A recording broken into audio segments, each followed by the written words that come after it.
It began as a dream. A 20-year-old college student from Seattle boards a plane for Italy, chasing language, culture, and independence. A semester abroad in the picturesque hilltop town of Perugia, and she expected pasta, books, and adventure. But what she found was something else entirely, because just weeks into her stay, Amanda Knox would find herself at the center of an international firestorm, and her roommate, Meredith Kercher, was found brutally murdered. And Amanda was suddenly thrust into the role of a suspect, then seductress, and then killer. And the media devoured it, and the prosecutors leaned into it. And soon, the entire world knew her name. But behind the headlines, the devilish nicknames, and the courtroom theatrics was a case that raised a bigger question. Questions about justice, truth, and the stories we choose to believe in. So this is not just a story of murder. It's a story of what happens when a flawed investigation, a global press machine, and the court of public opinion collide at the expense of real people, real lives, and real justice. This is the case of Amanda Knox. Crime,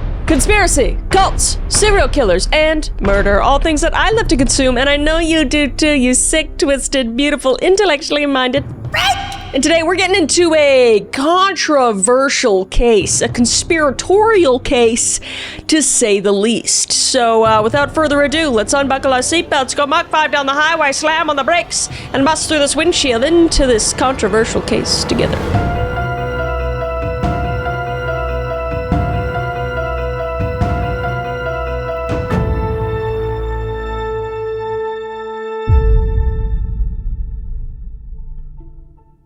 So Amanda Knox was born on July 9th, 1987 in Seattle, Washington. And she was the eldest of two daughters born to Kurt Knox and Etta Melas. And their other daughter's name was Deanna. And she later would have two half-sisters as well, Ashley and Delaney. Stability, her parents worked to provide her after their divorce. And Amanda grew up middle class in West Seattle. And she would go back and forth between homes of her parents, who did remain on friendly terms. And in this supportive environment, Amanda grew up outgoing and smart, and even a bit quirky. She loved sports, especially soccer. It was like her passion. And so much so that her quirk, which was clever footwork on the field, gave her the nickname Foxy Knoxy from her teammates when she was younger. And that nickname would come back in the future, but we are not even close to there yet. And it was for a completely different reason. But friends and family remember Amanda as very fun-loving and friendly when she was younger, yet kind of naive about harsher realities of the world. And she would attend a very rigorous prep school in Seattle. And there she would perform in school plays and was known for some goofy behavior like bursting into song in the halls. And a high school friend would even recall that she's not crazy and she's not stupid. However, her thoughts get muddled, noting that Amanda could be vulnerable to confusion and seemingly didn't have a full grasp of reality in certain moments. Whatever that means right now, we don't really know, but we'll get into it. But despite the ditzy, outwardly demeanor, Amanda was intelligent. She earned good grades, and she even made the dean's list when she went to the University of Washington. And relatives described the college-aged Amanda as outgoing and unwary. Someone with a very adventurous spirit who lacked some street smarts about the dangers of life. Kind of thinking she's invincible at this point. But, you know, a lot of us do around that age. I know I did. Very stupid as a late teenager. Oh my goodness. And her stepfather, Chris, worried that Amanda's trusting nature and naive outlook might be problematic when she ventured out on her own. And during these formative years, Amanda would develop a relationship that would shape her path. Because in addition to soccer and theater, she had a love for language and writing, and she studied German, Italian, and creative writing. So while pursuing a degree in linguistics at the University of Washington,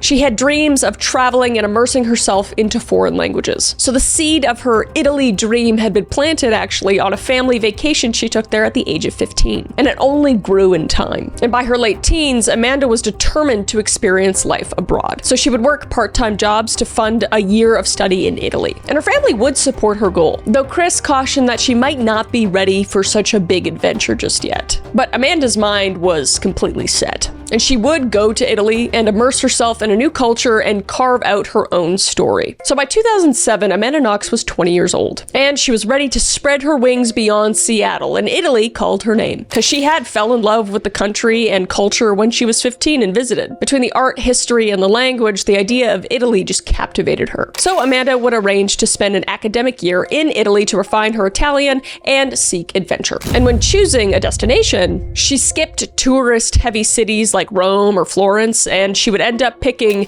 Perugia, which is a smaller university town. And Perugia had a significant student population and just this authentic Italian charm, which was exactly what Amanda was looking for in order to experience the real Italy. Because she told her friends that she wanted to be somewhere where she could really mingle with the locals and not just other Americans. So Perugia, with its medieval cobblestone alleyways and vibrant student scene, just seemed perfect. And it was set against a lush hilltop backdrop, and the city was known for its youthful energy. And thousands of foreign students would flock there each year, and in September of 2007, Amanda would become one of them. And almost immediately, she was completely enchanted by the atmosphere in the city, because Perugia had century-old architecture and lively cafe culture, and Amanda pulled her luggage over the stone streets, and it just felt like stepping into a dream. And she would even write her family about her excitement, saying, "The endless steps and street wind like a maze." And she just had this feeling that adventure was just around every corner there. So Amanda's arrival in Perugia just marked a new chapter in her life. So she would enroll in a university for foreigners, and then she would set about finding work and housing. And she ended up moving into a large pale stone cottage at Via della Pergola, sharing the ground floor flat with other students. And her roommates would be 3 other women. 2 were Italian trainee lawyers in their late 20s, and then there was Meredith Kercher. So Meredith Susanna Cara Kercher, affectionately known as Mez to all of her friends, was born on December 28, 1985 in Southwark, South London, and raised in Colston. And she attended the Old Palace School in Croydon, where her interest in the Italian language and culture first took root. And after participating in a school exchange program, she returned to Italy at 15 to spend a summer with a host family in the town of Sessa Aronca. So she went to Italy just like Amanda did when she was 15. Also, apologies if I'm saying stuff wrong. I'm looking up the pronunciations, but there's a good chance I'm butchering this, so I apologize to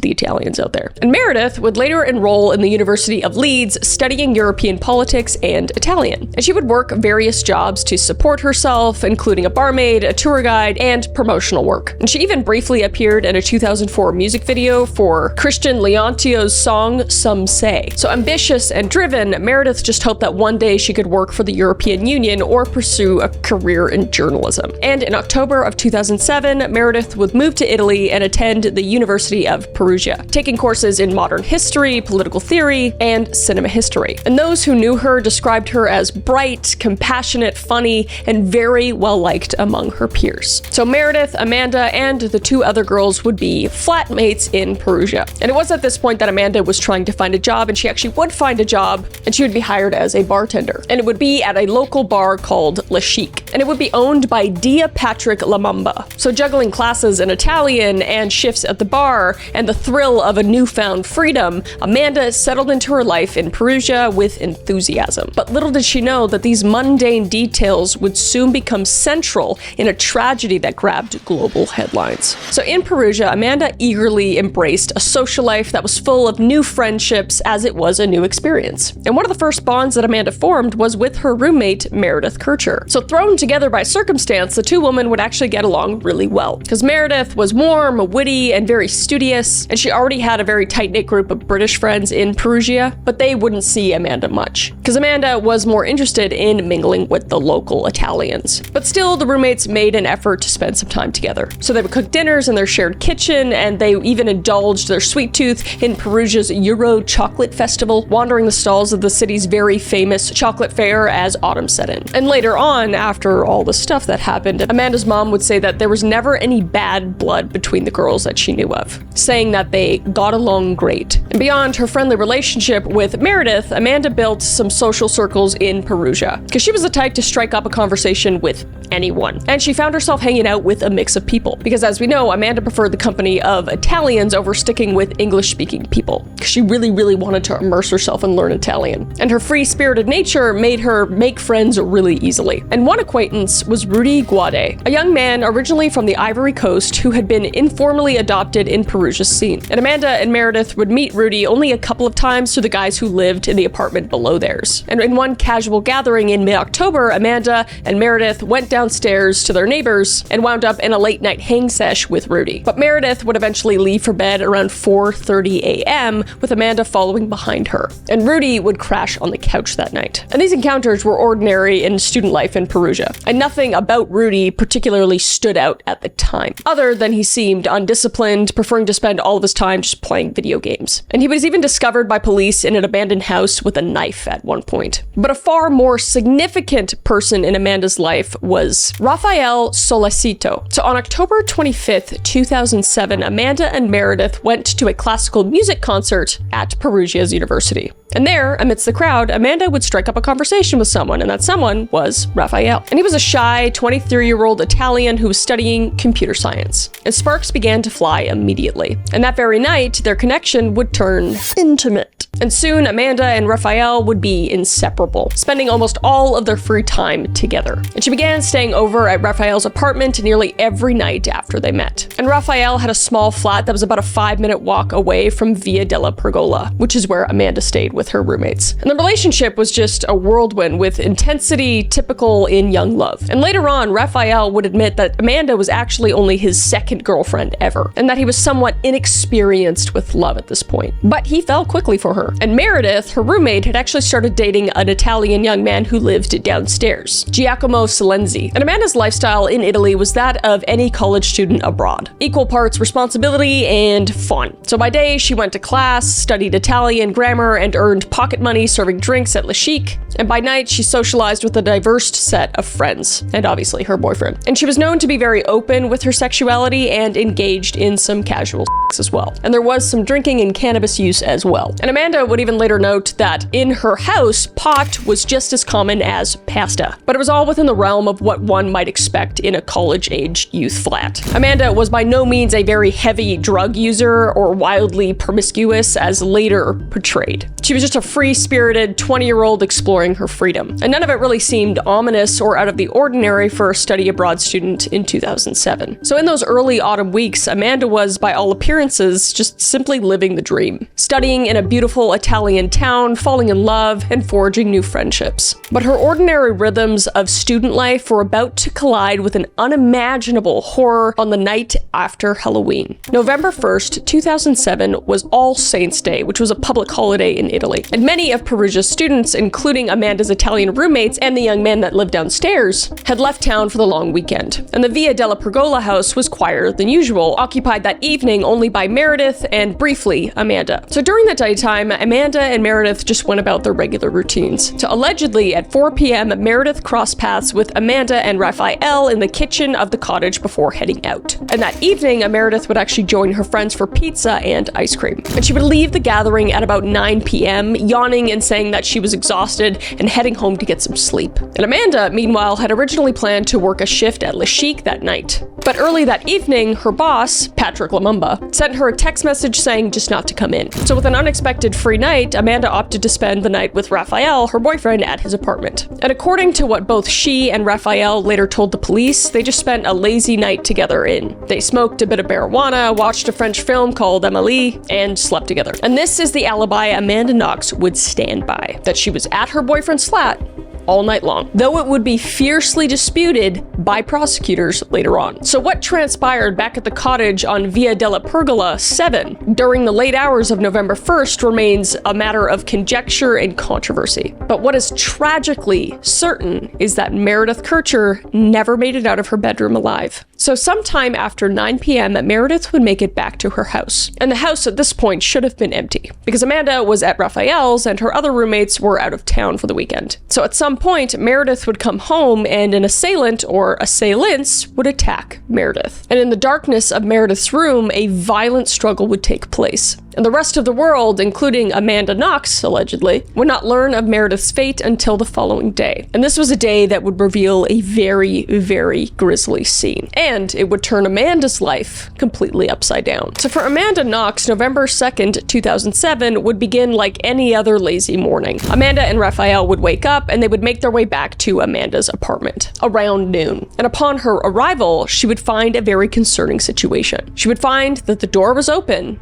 and when she walked into the bathroom that she shared with Meredith, Amanda would be startled to see drops of blood in the sink and on the faucet. And there was also a suspicious smudge of blood on the bath mat shaped somewhat like a foot. So Amanda would later describe being puzzled but not immediately panicked at this point, because the blood spots were small enough that she wondered if perhaps someone had accidentally cut themselves, or maybe that it might have even been menstrual blood. But a window in one of the other roommates' rooms was found broken with glass on the floor. And then she would notice that someone had also left feces in the toilet. But still, Amanda did not yet imagine that anything truly dire had happened. So obviously they would be looking for Meredith at this point because she's supposed to be in the apartment, so they would go to her door, but it was locked. So they would repeatedly knock on the door, but no one would answer. And they heard no sound coming from inside. So Amanda would try calling both of Meredith's phone shortly after noon, but she did not answer, which was highly unusual for Meredith. And that's when she would call one of her other roommates, Philomena, explaining the situation and expressing her worry for Meredith. And Philomena said she would return to the apartment immediately. And then it was at 12:47 that Amanda would call her mother, who urged her to contact the police. And at 12:51, Raphael contacted the police. And it was around that exact time that 2 telecommunications investigators had arrived. But it wasn't in response to Amanda's call, but it was because a neighbor had reported finding Meredith's phone tossed into the yard. The neighbor's yard, that is. So by seeming coincidence, the authorities were actually at the house now trying to return the lost phone, completely unaware that they were just about to stumble on a horrific crime scene. So Amanda and Raphael would greet the police and talk to them about the very worrying situation. And they, along with Philomena, requested that the police break down Meredith's door. So they would do so, and what they saw elicited screams and utter chaos, because Meredith's lifeless body was on the floor, covered by a blanket, soaked in blood.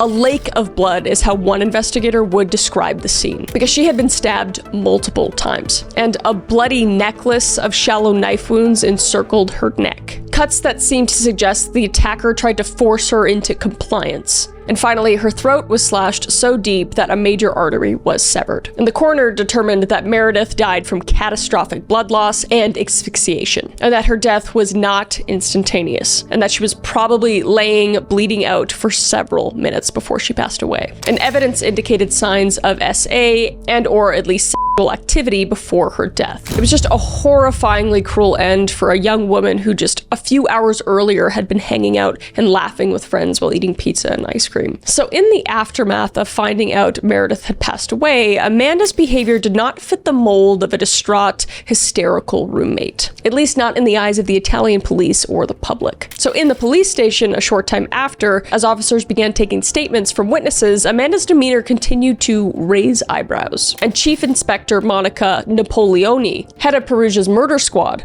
later testified that Amanda and Raphael, quote, appeared completely indifferent to everything while waiting at the station. And they would be seen sat, cuddling, whispering to each other, even making faces and writing notes to each other. And even at one point, a detective glanced over only to see Amanda casually perform a cartwheel and the splits right there in the hall. Tone deaf, to say the least. And Napoleoni would say, quote unquote, it was strange to everybody, just describing this whole situation in complete disbelief. And the couple's conduct was so notably out of place that it immediately planted seeds of suspicion in the authorities' minds. And as the day went on, Amanda's responses kind of oscillated. And she would break down at one point, because she would collapse to the floor when police brought her back to the cottage that evening. But by then, the damage was already done in terms of perception. And the Italian media had already caught wind of the kissing couple at the crime scene, and the rumor of Amanda's odd behavior spread like wildfire. So within hours of Meredith's body being discovered, a narrative was already forming. And that narrative was that Amanda Knox was behaving in the way that was not normal for an innocent girl. And this narrative would soon explode into a full-blown character assassination in the press. But in the meantime, November 2nd and 3rd, Amanda was still technically just a witness. And she would spend the nights at Raphael's flat, now also as a potential suspect's home. And in a decision that would later haunt her, the very next day, Amanda and Raphael would go to a fancy clothing store and purchase lingerie. And she alleged that this purchase was because all of her items were locked in the house as the investigation was taking place. So she needed new underwear. And a CCTV camera would catch the couple in the store where they would tenderly embrace, and Raphael would joke, "We can have wax tonight." Oh, it's just all so bad.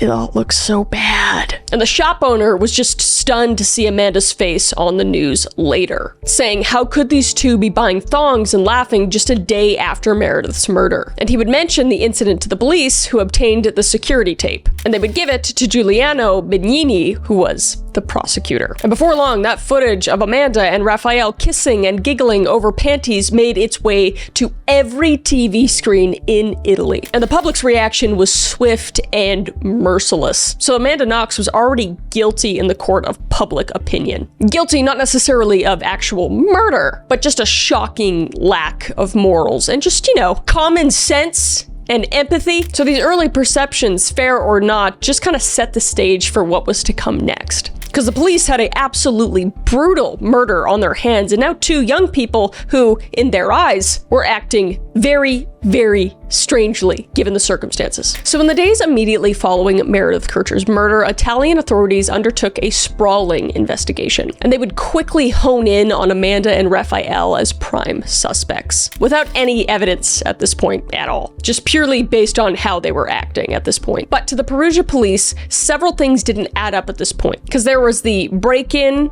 and the authorities at this point were saying it was probably staged, because the broken window appeared suspiciously fake in their eyes, and the inconsistencies they perceived in Amanda and Raphael's accounts on that morning. And most of all, the couple's bizarre calmness and scrutiny, which, we're talking all circumstantial at this point, and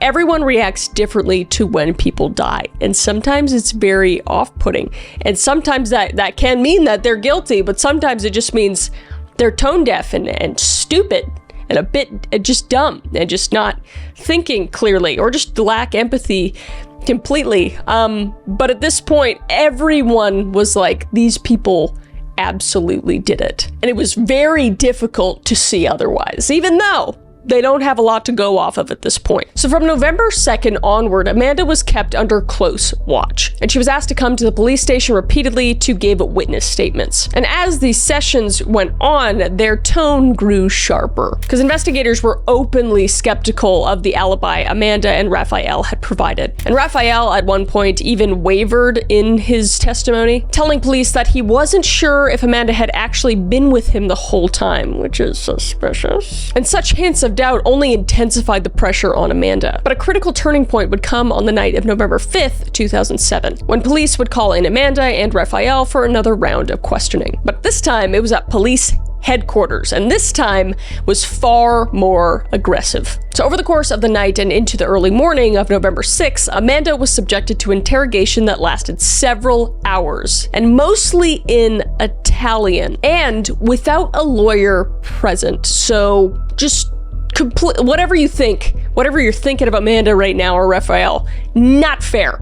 Not okay, no matter who this is. And she would actually request a lawyer during this interrogation, but they said it would make things a lot worse. So threatening the witness, not good either. But what exactly transpired in the interrogation room is a matter of dispute to this day. And Amanda, who at this point was a 20-year-old foreigner far from home, later claimed that the police used classic heavy-handed tactics, which included isolating her, shouting rapid-fire questions in a different language sometimes even, and even slapped her on the back of the head when she didn't produce the answers that they wanted. Which again, No matter what you think of anybody right now, that is bad practice.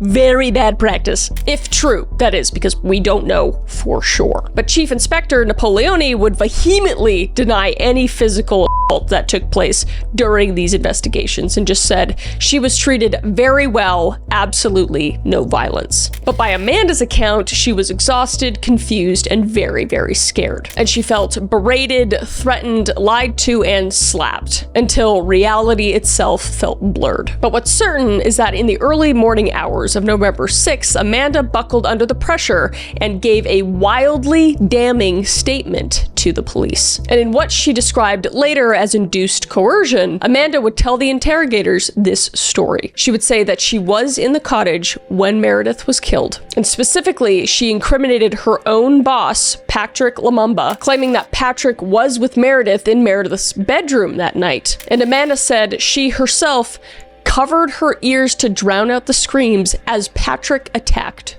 Meredith. And this statement effectively placed Amanda at the crime scene as a witness and as an accomplice, and was as close to a confession as the police had been seeking. So in these statements, Amanda had implicated Patrick Lumumba and herself by proximity, although notably she repeatedly claimed her innocence in the whole situation. So now we're in really mucky, muddy waters. So still, the implication was clear, because now she was a self-professed eyewitness to the murder.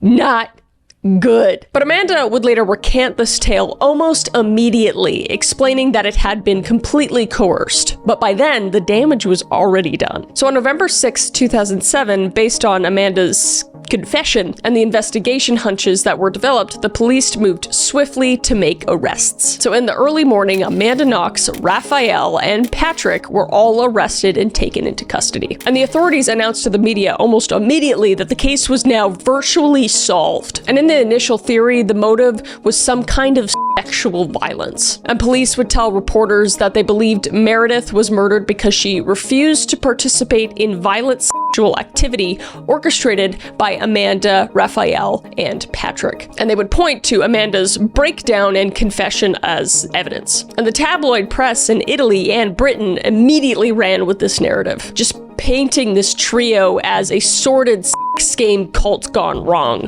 when at this point they really actually didn't know any of that. It was just kind of a made-up thing. And Amanda Knox's mugshot was just splashed on papers alongside shocking headlines. So overnight, she became an infamous, barbaric ringleader of a horrific crime. It was just a very sensational story, something that media would just eat the up, because it was an American femme fatale and her Italian lover and this African bar owner committing this sacrificial sex murder, and it would just spread like wildfire. However, the case police thought that they had would soon begin to unravel, because for one, Patrick Lumumba had an ironclad alibi, because on the night of November 1st, he was working at his bar, Le Chic, which was full of customers and several witnesses that saw him there all night. And within 2 weeks, it was very clear that Patrick could not have been at the murder scene, and he would vehemently deny any sort of involvement. And Lumumba was fully exonerated and released when police confirmed this alibi and found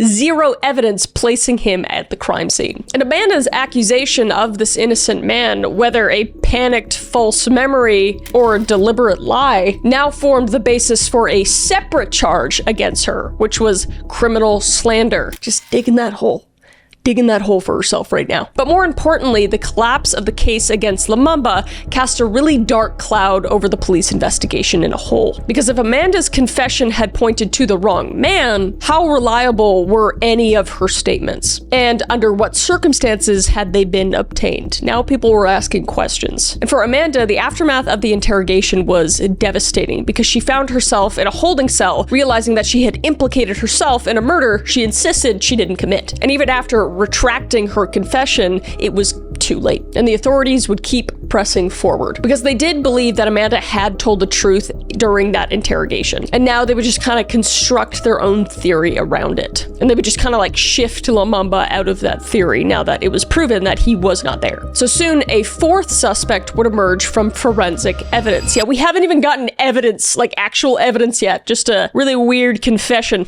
And the evidence would bring forth 20-year-old Rudy, the guy that was acquaintances with Amanda and Meredith, whose bloody fingerprints and DNA were identified on Meredith's belongings. So on November 20th, 2007, Rudy would be arrested in Germany, where he had fled, and he was extradited to Italy. And with Rudy in the picture now, prosecutors altered the narrative, which was that now they contended that Amanda, Raphael, and Rudy together had assaulted Meredith in a drug-fueled escalation of some sexual game. And it was an extreme theory, but lead prosecutor Giuliano would believe it. And he would even toy with the outlandish ideas of satanic rituals and orgies, a motive he invoked in past cases. Just made up stuff that actually had nothing to do with the case even a little bit. And Giuliano, the lead prosecutor, would see Amanda as a central figure. And that was that Amanda was the instigator who just hated her roommate and that led these men to attack her. And over the next year, Amanda would sit in prison awaiting trial. And this is when serious questions about the entire investigation would begin to surface, because it had become apparent at this point that Amanda's interrogation had not been recorded. Again,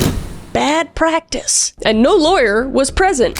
Bad practice. And she was a very scared foreign student who had been awake all night. Just the perfect conditions for a false confession, allegedly. And her claim of being slapped by police, whether true or not, underscored the coercive atmosphere. And one writer would note that, quote, Knox spent 4 years in prison largely for a failure to grieve in the way people expected, due to that coerced statement rather than any hard evidence. But in Italy, investigation just forged on, just absolutely convinced that Amanda and Raphael were guilty alongside Rudy. And the stage was just set for a very long and strenuous legal battle, one that would expose very deep flaws in the case against Amanda, but not before it nearly cost her decades of freedom. So as Amanda Knox's case proceeded to trial, it became increasingly clear that the prosecution's narrative was built on very shaky ground, because observers and eventually Italian judges identified numerous problems within the case, from forensic blunders to blatant character assassination of Amanda in the media and the courtroom. And then there was the forensic flaws, which was the physical evidence used to implicate Amanda and Raphael turned out to be alarmingly scant and deeply flawed. Because despite the crime scene being extraordinarily bloody, investigators failed to find any of Amanda's DNA in Meredith's bedroom, where we know the murder happened. And this is something that the 2015 Supreme Court of Cassation ruling would underscore, saying that there was, quote, complete lack of biological traces connecting Knox to the crime. Instead, the DNA evidence pointed directly and overwhelmingly toward Rudy, because his DNA was found on and inside Meredith's body and in multiple bloodstains inside of the room. So how then do you tie Amanda to the murder? And that was the big question. But the prosecution would hang its hat on two key pieces of forensic evidence, and that was a kitchen knife and a bra clasp, because the knife retrieved from Raphael's kitchen was claimed to be the murder weapon, because on its blade, forensic analyst Dr. Patrizia Stefanoni reported finding a minute trace of DNA that appeared to match Meredith's, and on its handle, DNA matching Amanda Knox. And this sounded damning until it was scrutinized in detail, because in 2011, independent experts from Rome's Sapienza University re-examined the knife evidence and demolished its credibility, because they found that traces of Meredith's DNA on the blade was so low in quantity that it was impossible to obtain a reliable profile at all. In fact, it was likely contamination, which wasn't a clear signal at all. And they claimed that Stefanoni had not followed standard international DNA protocols and actually made errors in analysis, and did not properly back up the evidence that she ended up giving in the courtroom. And even the timing of it was very, very suspect, because police claimed this large kitchen knife produced the wounds on Meredith. But later, analysis showed that the knife's dimensions didn't match some of the biggest injuries at all. And the second piece was the bra clasp. And this was a metal hook from the back of Meredith's bra that had been cut off during the attack. And it was collected from the crime scene 46 days after the murder, having been overlooked initially and left on the floor at the time. But when finally tested, the clasps showed a mixture of DNA, including a profile attributed to Raphael. And prosecutors would argue that Raphael was in Meredith's room and participated in this assault. But here too, independent experts uncovered major issues, because the DNA on it was mixed and very complex. Because given the long delay and very sloppy handling, the experts testified that the bra clasp was likely contaminated and could not be considered as reliable evidence. In fact, every single one of the prosecution's forensic claims fell under severe doubt when examined more closely. And the independent review just destroyed Stefanoni's work, calling the knife and bra clasp DNA evidence just completely worthless in providing anything. And in the end, the crime scene itself never yielded any reliable footprints, fingerprints, or DNA from Amanda or Raphael, whereas Rudy's presence was indisputable. And the Italian Supreme Court would later note how illogical it was to propose that Amanda and Raphael somehow selectively cleaned the crime scene of their own traces while leaving Rudy's everywhere. A scenario that the judges would call, quote, impossible. So in short, the forensic case against Amanda Knox and Raphael was deeply and irreparably flawed. So with hard evidence completely lacking, the prosecution and the media leaned heavily on attacking Amanda Knox's character, because that's what they had, turning the trial at times into a spectacle of personal slurs and moral judgment. So from the outset, Amanda became a victim of sensationalist portrayal, and the tabloids would dub her Foxy Knoxy, the childhood nickname that we were talking about before, if you remember, and would just run with the tales of her alleged promiscuity, drug use, and occult practices. And the media seized on every salacious detail, between a vibrator being found in her belongings to her every single gesture, from kissing Raphael to her courtroom attire. And Italian prosecutors and lawyers actively fed on this narrative. And in the courtroom, prosecutor Giuliano described Amanda as a and drug-crazed instigator. And during one hearing, a lawyer for Patrick Lumumba, who Amanda had wrongly accused, launched into a scathing denunciation of Knox, calling her a diabolical, satanic, demonic she-devil in front of the jury. I mean, that's a bit rough. Again, I don't know anything, but they're really leaning into it, needless to say. And these words were so extreme that they would make international headlines. It was a character assassination in the most literal sense, painting Amanda as a cartoonish villain. And in essence, much of the case against Amanda just became about Amanda, between her personality, her behavior, her perceived moral character, rather than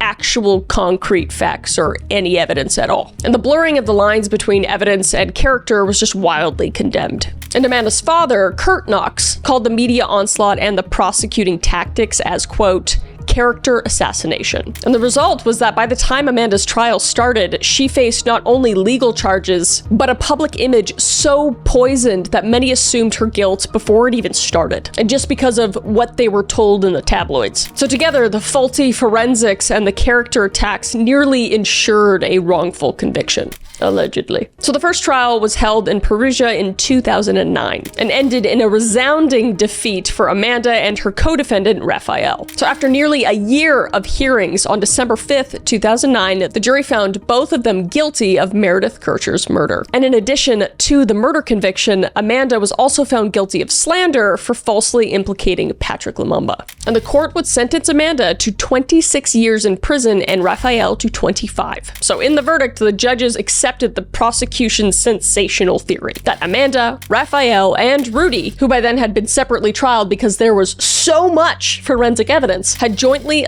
assaulted Meredith in a drug-fueled sexual assault that spiraled into murder. And the verdict would just land like a thunderbolt amid a blaze of media coverage. And as the judge read the sentence, Amanda Knox broke down sobbing in the courtroom. And her family, having flown to Italy for the verdict, reacted with tears and just outrage. Because her family condemned the decision as a failure of Italian judicial system. And it's worth noting that Rudy, tried separately in a fast-track procedure, had been convicted earlier and given a 30-year sentence, later reduced reduced on appeal to 16 years for his role in the murder. But by the end of 2009, the official line in Italy was that all three assailants, Amanda, Raphael, and Rudy, were convicted and put behind bars. And in Perugia and in much of the British press, there was satisfaction that justice for Meredith had been achieved. Yet doubts lingered internationally, because many in the American media and some Italian observers questioned the verdict, pointing to the lack of hard evidence and the apparent biases. Because Amanda Knox and Raphael steadfastly maintained their innocence and immediately appealed the conviction, as is their right in the Italian system. And the next chapter would come in 2011 with the appeal trials. And in Italy, an appeal is not just a review, but it's essentially a second trial where new evidence can be introduced. And Amanda's appeal was heard in Perugia in a new trial. And throughout 2011, Amanda's team methodically attacked the weaknesses in the case. And the appellate court also allowed more discussion of how the initial investigation might have gone wrong because of the media pressure that swirled the case. And then finally, on October 3rd,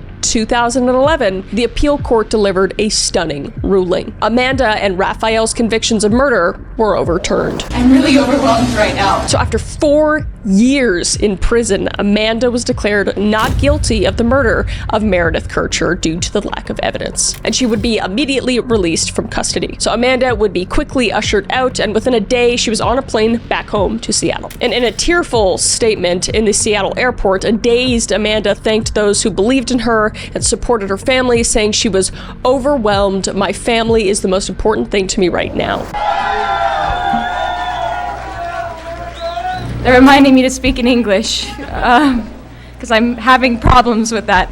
I'm really overwhelmed right now. I was looking down from the airplane and it seemed like everything wasn't real.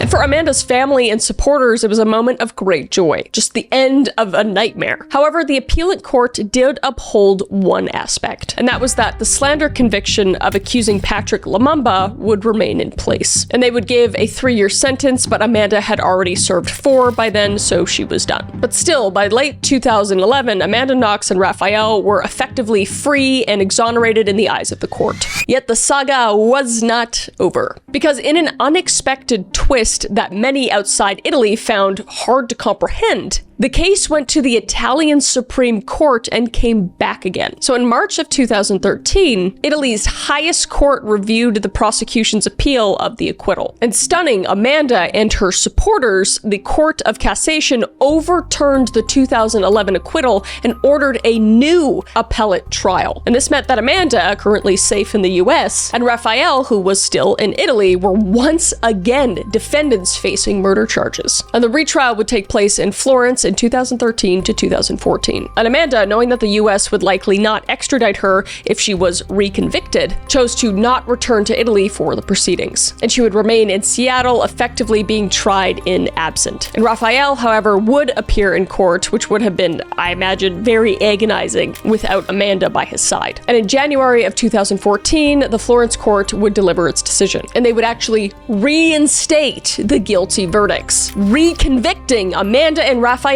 of Meredith's murder. Just was insane roller coaster. And in the next iteration, they even increased Amanda's sentence to 28.5 years, factoring in the slander charge, while Raphael's was confirmed around 25 years. And the Florence judges just essentially doubled down on the original theory, apparently unmoved by the doubts that were raised earlier. It was as if this seesaw of Italian justice had swung back hard. And Amanda, receiving this news from across the ocean, said she was frightened and saddened, but, quote, will never go willingly back to Italy to serve such a sentence. And Raphael, who had surrendered his passport, faced the real prospect of prison again. But they would once again appeal. And then finally, in March of 2015, the case would reach its definite conclusion. And the Italian Supreme Court took up Amanda and Raphael's final appeal of the Florence conviction. And on March 27th, 2015, in a highly anticipated ruling, the Supreme Court annulled the convictions once and for all, definitively acquitting Amanda Knox and Raphael of the murder. murder. And this was the legal end of it. Under the Italian law, a Supreme Court acquittal is final and cannot be retried. And Amanda, who was 27 by then, was full of joy. And she would say that, "I'm grateful to have my life back." So after 7.5 years, 2 convictions, 2 acquittals, and 1 retrial, Amanda Knox was finally irrevocably free. And the Supreme Court's full reasoning was released a few months later. And it amounted to a very harsh rebuke of the prosecution's case. And the High Court cited, quote, "stunning flaws that had led to wrongful accusations." And the justices noted that, quote, "lack of any biological trace of Amanda or Raphael at the crime scene," and criticized lower courts for buying into a, quote, "theory of complicity without evidence suggesting motives like Amanda's supposed resentment of Meredith that were never proven." And they flatly rejected the idea entirely that the scene had been selectively cleaned of Amanda Knox's traces as illogical and literally impossible. And the Supreme Court acknowledged that media sensationalism and pressure had led to a, quote, "frantic search for one or more guilty parties to consign to international public opinion," which was a situation that certainly did no favors for a fair investigation. And in the end, the court concluded that aside from Rudy, whose guilt was unquestioned, there was no reliable evidence that Amanda or Raphael had participated in the crime at all. And the only crime that Amanda remained convicted of was the slander of Patrick Lumumba, but she had already served 4 years of time in an Italian prison. So the final exoneration was just a moment of immense relief and validation of Amanda and her family. And Amanda would say, quote, "Meredith was my friend. She deserved so much in this life." And in saying that, she was really trying to return focus to the victim of whose life was actually taken during this crime. Because I also can't imagine how Meredith's family's feeling during all of this. Like, the attention is just on Amanda, and I imagine they just want justice done. But also, their daughter, whose life was lost, is now completely overshadowed by Amanda. But it's just a case in which sensationalism and the judicial system clashed, and the victim was kind of overshadowed. So I just want to put my heart out there to Meredith's family and know that she is the real victim in this case. But the long legal saga had concluded, but there were repercussions. Because when Amanda Knox stepped off the plane onto Seattle soil in October of 2011, she was a 24-year-old who had spent the past 4 years behind bars in a foreign country, and just thrust into a spotlight she never wanted. And her priority was just to simply reclaim a semblance of normal life. And once she kind of got reused to being home again, she re-enrolled in the University of Washington to finish her bachelor's degree. She also began to explore her voice through the writing process of everything that she had been through. And in 2013, she would even go on to publish a memoir, Waiting to Be Heard, which became a New York bestseller. And the book, for which she reportedly received $4 million advance for, detailed the version of events and the ordeal of prison. But much of the proceeds just went towards paying off the massive legal debts her family had accumulated over those years. So for the first time, Amanda was able to publicly tell her story in her own words. And the release was accompanied by a very high-profile interview on ABC with Diane Sawyer, during which Amanda, composed yet emotional, reiterated her innocence and described how, quote-unquote, surreal the whole saga had been. I was in the courtroom when they were calling me a devil. It's one thing to be called certain things in the media, and then it's another thing to be sitting in a courtroom fighting for your life while people are calling you a devil. And she would also be interviewed by Good Morning America. And as the years went on, Amanda carved out a new identity, transforming from a tabloid figure into an advocate and a writer. And she began to work as a freelance journalist. And she also became increasingly involved in the Innocence Project movement and other advocacy groups for wrongfully convicted people. Notably, in June of 2019, Amanda returned to Italy for the first time. And that was because she was invited to speak at the Criminal Justice Festival in Modena for Italy's Innocence Project. And in 2016, Netflix would release a well-received documentary titled Amanda Knox, which featured candid interviews with Amanda, Raphael, and other people from the case. And the film offered a more nuanced view of the case and examined how media narratives can diverge from reality. And the opening line of the documentary famously has Amanda looking into the camera and saying, quote, "Either I'm a psychopath in sheep's clothing, or I am you." And it challenged viewers to question the caricature that had been built around her. And in 2017, she would take on a role in a TV series called The Scarlet Letter Reports. And eventually she would find love again, and she would become engaged to her actual childhood friend. But the engagement would end amicably. And then a couple years later, she would meet Christian Robinson, who was an author. And in 2018, Amanda and Chris would quietly elope. And in recent years, Amanda and Chris have welcomed 2 children into the world, with a daughter named Eureka, born in 2021, and a son named Echo, born in 2023. And motherhood has apparently been a very joyful chapter for Amanda, and she often shares on social media glimpses of her family life. So she's built a career as a writer, podcaster, and public speaker, and has by and large succeeded in rebuilding herself beyond the tabloids' headlines. And while for some the name Amanda Knox will forever be tied to a notorious murder case, those who follow her work today see a person who has fought to reclaim her narrative and to help others in the process. And through it all, she expresses her gratitude that she is alive and able to make a difference. And while Italy's justice system initially stumbled in Amanda's case, it did not emerge unchanged. And the intense scrutiny spurred some reflections of reform within Italy. One concrete reform regarding police interrogations, partially in response to Amanda's case. Italian authorities introduced measures to record suspects' interrogations on video. In fact, interrogations must be fully documented through audio and audio-visual recording now, but the implementation of this requirement varies. Furthermore, the Knox ordeal prompted Italian police and prosecutors to reconsider media relations. And this case has also indirectly bolstered calls for international cooperation and standards in forensic science. It was basically just a giant wake-up call for Italy. But there are some people that still believe she and Raphael are guilty, even though they were acquitted. And that's not up for me to decide. You can decide whatever you want. I'm just giving you the facts of the case, all right? But at the end of the day, Meredith lost her life, and again, my heart goes out to that family. And Amanda has made the most of her life after being acquitted, so I wish all the best. And that is the end of the video. If you want to give me other cases to deep dive, let me know down below. I always read your comments. And until next time, please be safe, and I will see your beautiful face in the next video. All right? Bye.